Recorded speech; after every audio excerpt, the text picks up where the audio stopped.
ঘাটাইল থেকে মাত্র ১৩ কিলোমিটার পূর্বে ধলাপাড়া চৌধুরী বাড়ি। বাড়িটির বয়স ১০০ বছরেরও বেশি। এই রকম ঐতিহ্যবাহী বা ঐতিহাসিক বাড়ি বা স্থাপনার প্রতি আমার আগ্রহ অনেক। এরকম কোনো স্থাপনা দেখতে গেলে আমার কাছে মনে হয় যেন অতীতে ফিরে গেলাম। কেমন ছিল তাদের জীবন, কিভাবে তারা দৈনন্দিন কাজকর্ম করত বা কোথায় বসতো, গল্পগুজব করত ইত্যাদির একটা ছবি কল্পনায় ভেসে ওঠে। আসলে অতীতের সাথে বর্তমানের একটা মেলবন্ধন পাওয়া যায় এইসব ঐতিহাসিক স্থাপনায় গেলে। ধলাপাড়া চৌধুরী বাড়িটি যদিও ব্যক্তিগত সম্পত্তি এবং বাড়িতে ঢোকার ম্যানরে অনুমতি না নিয়ে প্রবেশ এবং ছবি তুলতে নিষেধাজ্ঞা দেওয়া আছে, তবু ঐতিহ্যবাহী ও ঐতিহাসিক স্থাপনার প্রতি ব্যাপক আগ্রহের জন্য বাড়িটি দেখাশোনার দায়িত্বে থাকা কাকুর অনুমতি নিয়ে ভিডিও করি এবং কয়েকটি ছবি তুলি। এর জন্য কর্তৃপক্ষের কাছে বিনীতভাবে ক্ষমা প্রার্থনা করছি।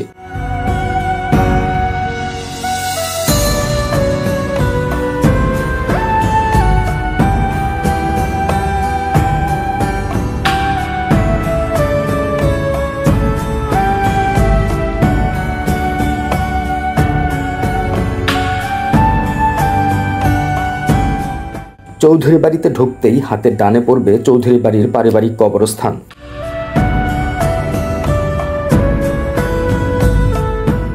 কবরস্থানের পাশেই একটি ফলকে চৌধুরী বাড়ির ম্যানর লেখা রয়েছে। ম্যানর থেকে জানা যায় 1917 সালে বাড়িটি প্রতিষ্ঠা করেন মরহুম সমীর উদ্দিন চৌধুরী ও মরহুম জমির উদ্দিন চৌধুরী। উইকিপিডিয়ার তথ্য মতে 7 থেকে 8 একর জমির উপর বাড়িটি অবস্থিত।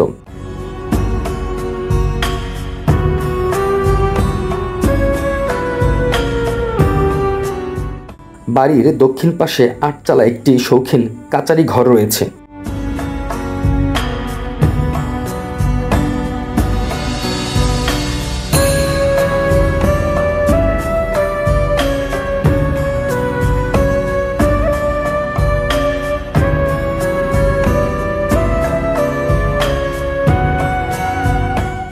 বাড়িটিতে ঢুকতেই হাতের ডানে কবরস্থানের সাথে একটি বিশাল পুকুর রয়েছে।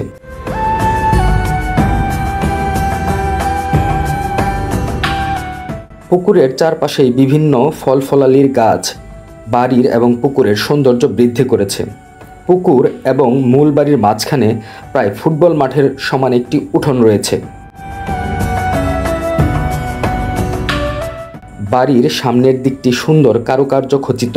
ভিতরে কলকাতা বা পুরান ঢাকার বাড়িগুলোর মতো চারপাশে ঘর, মাঝখানে ছোট উঠোন আর সব রুম জুড়ে টানা বারান্দা।